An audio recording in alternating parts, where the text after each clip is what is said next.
Bonjour et merci de nous retrouver ce dimanche pour la suite de notre émission consacrée à l'impermanence. Cette notion fondamentale du bouddhisme, si elle est évidente à comprendre, peut avoir d'immenses conséquences bénéfiques sur notre vie et notre façon d'être.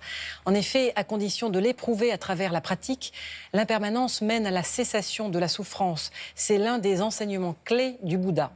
Avec notre invitée Jeanne Chut, nous avons vu la semaine dernière ce que représentait précisément l'impermanence à tous les points de vue, à toutes les échelles de la vie. Aujourd'hui, nous allons voir comment assumer les conséquences de la compréhension de l'impermanence, comment, en l'occurrence, parvenir au lâcher-prise et vivre l'instant présent, ce qui permet de se libérer des causes de la souffrance. Jeanne Chut, bonjour. Bonjour. Je rappelle que vous êtes l'interprète et la traductrice de grands maîtres anglophones de la tradition Theravada. Oui. Vous pratiquez vous-même depuis longtemps dans cette tradition, notamment la tradition des moines de la forêt. Voilà. Et vous avez fait notamment de nombreuses retraites en Thaïlande, mais aussi en Europe. Merci d'être à nouveau avec nous aujourd'hui. Avec plaisir.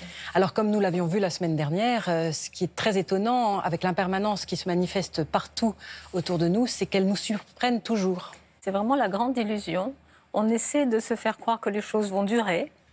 Et la société nous y encourage, avoir une maison, se stabiliser, poser notre vie, avoir un travail qui va durer, etc. Puis finalement, la vie nous apprend que ça ne marche pas toujours. Et de toute façon, tout change tout le temps.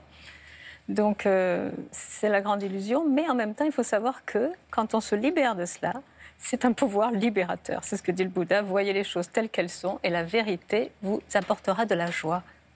Mais si tout passe comme ça, effectivement, que penser de ce qu'on construit dans nos vies chacun, de ce qui nous paraît être si important ? Alors, il n'y a pas de mal à construire sa vie et c'est tout à fait normal. De toute façon, on est là pour ça, pour grandir, pour être propre, nettoyer un corps, même s'il va se ressalir demain, manger, même si demain on aura à nouveau faim. Ajahn Chah donne un bon exemple. Justement, j'ai une tasse ici. Il donne l'exemple d'une tasse et il dit, vous voyez cette tasse, elle est jolie, je m'en sers tous les jours, donc je vais la garder le plus longtemps possible. Mais j'ai conscience que, de par sa nature, elle est cassable. Donc, je vais m'en servir, je vais la laver, je vais en prendre le plus grand soin possible, mais si un jour elle se casse, je ne serai pas affectée. Parce qu'il est dans la nature d'une tasse de ce genre de se casser. Eh bien, il est dans la nature de toutes les choses de ce monde de changer et de passer. L'impermanence, c'est justement le thème sur lequel s'est arrêté le Bouddha avant de partir. Dans son dernier discours, c'est dire que c'était très important pour lui. Il a enseigné l'impermanence tout au long de sa vie, depuis son premier discours jusqu'au dernier. Et juste avant la dernière phrase, il a dit toutes les choses conditionnées sont de nature impermanente et sont sujettes au changement. Il voulait parler de lui-même, puisque certains de ses disciples pleuraient, ceux qui n'étaient pas éveillés, les autres savaient que tout passe, mais ceux qui n'étaient pas éveillés pleuraient. Et face à cela, il a expliqué que même un Bouddha doit un jour mourir. Que veut-il dire, le Bouddha, quand il insiste autant justement sur l'importance d'être conscient de l'impermanence ? Alors, il s'était donné pour mission de nous libérer de la souffrance. Il a quitté son palais royal pour pouvoir trouver la solution à la souffrance humaine. Alors, l'impermanence, pourquoi enseigner l'impermanence ? Parce que c'est la réponse, c'est la clé à la libération de la souffrance. Comment l'a-t-il enseigné ? L'idée, c'était de montrer que la réalité est une chose. Ce n'est pas l'impermanence qui est inquiétante, c'est le fait de lutter contre la réalité de l'impermanence. La souffrance nous vient du fait que nous luttons contre la réalité. Nous ne sommes pas en harmonie avec ce qui est. Il parlait toujours de voir les choses telles qu'elles sont. Et ça veut dire quoi, telles qu'elles sont ? Mais ça veut dire qu'elles sont impermanentes. Et donc, qu'elles risquent de nous causer de la souffrance. Son travail, c'était de nous montrer que si nous ne voyons pas que les choses sont impermanentes, nous allons souffrir. Est-ce que c'est pour cela que dans l'octuple sentier, la voie que le Bouddha a tracée pour mener vers la cessation de la souffrance, il parle justement de la compréhension de l'impermanence comme un facteur de sagesse ? Voilà, donc il y a 8 facteurs et il y en a 2 qui représentent la sagesse, la compréhension de l'impermanence, mais également du karma, également de la souffrance et également du non-soi. Tout cela, ce sont les facteurs de sagesse. Alors pourquoi ? Parce que quand on voit l'impermanence, on peut petit à petit avancer vers la compréhension de la souffrance. Parce que son premier enseignement, c'est il y a la souffrance, il faut la comprendre. Et là, avec la compréhension de l'impermanence, on comprend que l'on souffre. On souffre parce qu'on se bute contre la réalité. Est-ce qu'il n'y a pas un côté un petit peu angoissant à comprendre cela ? Alors, on peut s'inquiéter si on refuse. c'est pour ça qu'il faut passer quand même par la méditation, parce que là, on ne peut plus refuser. On est obligé de voir que tout change en nous. Mais comme je le disais, on peut aussi commencer par regarder la nature, voir qu'on est fait des mêmes éléments, que la nature change, que nous changeons, et que... il faut la méditation. Il n'y a pas de souci, il faut passer par la méditation. Mais est-ce qu'aussi, quand on commence finalement à méditer sur ce thème, est-ce qu'on n'est pas un petit peu déconnecté de ce qui se passe par ailleurs autour de nous? Alors, on peut effectivement sentir qu'il y a un certain détachement qui se crée. Alors, les personnes peuvent être surprises que vous ne réagissez pas avec énormément d'émotions face à une situation.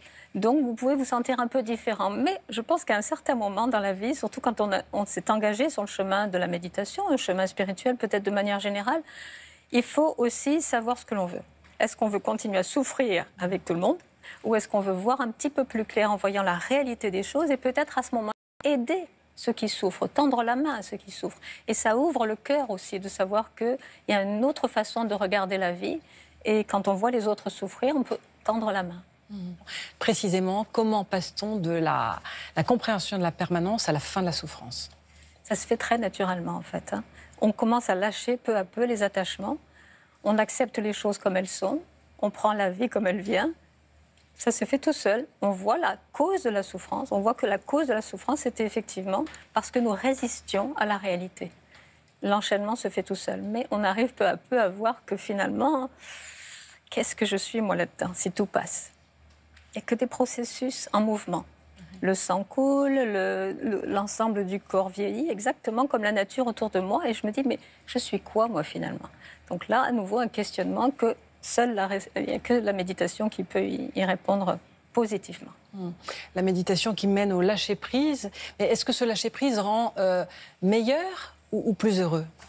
Plus heureux et meilleur, je pense. Comme je disais, ça ouvre le cœur aussi. Ça permet de tendre la main à ceux qui souffrent et dont nous percevons mieux la souffrance, puisque nous comprenons par où ils sont passés pour souffrir. Nous étions dans le même bain il n'y a pas longtemps.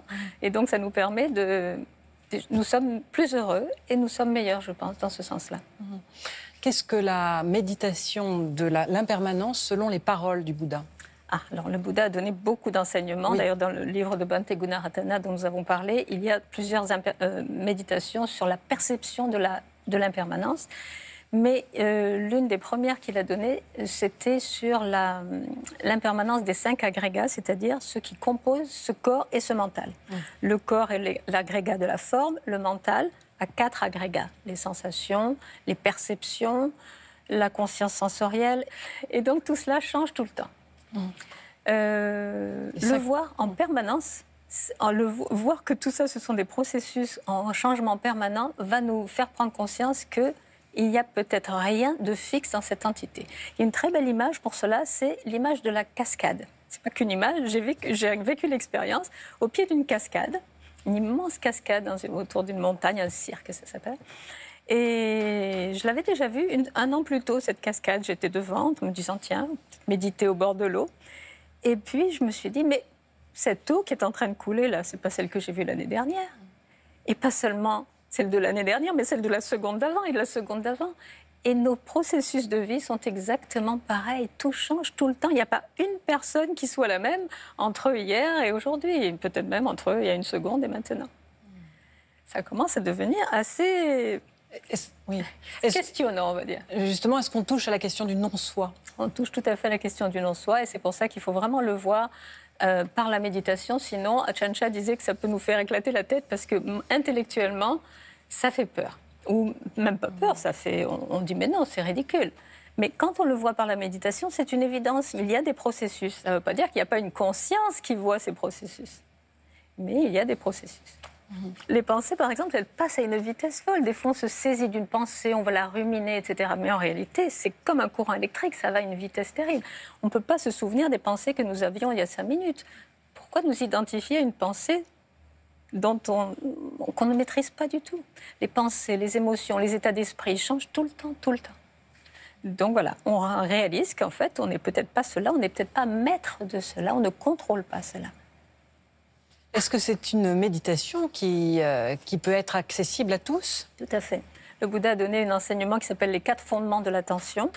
Et là, il donne énormément d'exercices que nous pouvons faire les uns après les autres. D'abord sur le corps, ce qui est plus dense, plus facile à observer, et puis sur les ressentis qui sont liés au corps, donc, et puis sur les états d'esprit, les émotions, les pensées, et enfin sur les grands enseignements qu'il a lui-même donnés. Mais tout ça, ça se fait en contemplation, c'est-à-dire c'est ce qu'on appelle la méditation vipassana, c'est-à-dire qu'il faut déjà avoir un bon degré de concentration pour pouvoir vraiment les voir tels que lui souhaitait que nous les voyions, c'est-à-dire voir l'impermanence. D'ailleurs, à la fin de chacun de ces exercices, il y a un refrain qui revient, on l'appelle le refrain, il revient 13 fois. Tout ceci est dit pour que nous voyions l'apparition et la disparition du phénomène. Alors si c'est les pensées, nous voyons l'apparition, la disparition des pensées, etc. Tout le long, c'est le seul but de tous ces exercices. Et c'est un texte fondamental dans le développement de l'attention. Finalement, quel bénéfice tirer de tout ce travail sur soi à long terme? C'est un travail, effectivement, ça demande un engagement d'une vie peut-être, hein, si on sent qu'il y a quelque chose de juste. Le Bouddha disait, ne croyez pas ce que je dis, ne croyez pas ce que quiconque dit sous prétexte que c'est écrit, que c'est bien dit, que la personne a une aura. Non, non, non, vérifiez tout par vous-même. Et donc, en vérifiant ça par soi-même, on se lance sur le chemin. Comme je disais, on peut simplement le vérifier facilement en voyant la nature et en voyant que nous fonctionnons de la même manière. On se lance sur le chemin et à ce moment-là, on est pris par la passion de l'observation intérieure profonde. Et les conséquences sont superbes. La première, c'est qu'on se sent libre. On n'a plus besoin de tenir les choses. On n'a pas besoin de désirer les choses. Si elles viennent, elles viennent. On n'a pas besoin de repousser les choses. Si elles arrivent, on les accepte. Donc cette attention. Mais également, on accepte les grands changements comme la maladie, la vieillesse, la mort. On sait que ça doit arriver. Ça ne veut pas dire qu'on n'en souffrira pas, mais on est prêt quelque part. On sait que ça fait partie de la vie. Pour conclure justement, Hayake-ma, je crois, préconisait de s'habituer à l'idée de la mort chaque jour. Est-ce que vous pouvez... En fait, c'était un enseignement du Bouddha qu'il disait, ce sont des contemplations qu'il faut faire souvent. Hayake-ma allait plus loin. Elle a dit, ce sont des contemplations quotidiennes. La première était, il est dans notre nature de vieillir, nous ne pouvons pas l'éviter. Il est dans notre nature de tomber de temps en temps malade. Nous ne pouvons pas l'éviter. Il est dans notre nature de mourir un jour. Nous ne pouvons pas l'éviter. Et inévitablement, d'une manière ou d'une autre, un jour ou l'autre, nous serons séparés de ceux que nous aimons.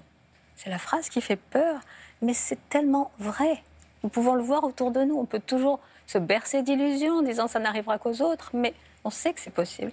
Et donc, en se préparant jour après jour avec cette contemplation quotidienne, c'est vrai que l'idée fait son chemin. C'est comme une petite graine qui est plantée, puis inutile de le voir comme quelque chose de terrible, c'est la réalité. On va s'harmoniser à la vie est mouvement.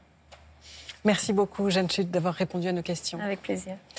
Avant de nous quitter et pour clore cette année 2016, voici à présent quelques présentations de livres. Tout d'abord, Les plus belles paroles du Bouddha, versets du Dhammapada, édition Sully, traduit par notre invité Jeanne Chut et illustré par Georges Kriski. Ces textes séculaires résonnent comme des poèmes fluides, incitant à se mettre sur la voie. Bouddhisme, sous la direction de Kevin Trainor, édition Evergreen, un beau livre illustré de photos sur l'histoire et les origines indiennes de cette sagesse jusqu'à son développement contemporain en Occident. Voici à présent 4 petits sachets de livrets baptisés respectivement Paix, Amour, Sérénité et Bonheur chez First Edition, comme des sachets de thé dont il est conseillé de faire infuser dans son quotidien. Ces mini-livres à piocher au hasard proposent des devises universelles à méditer quand bon vous semble.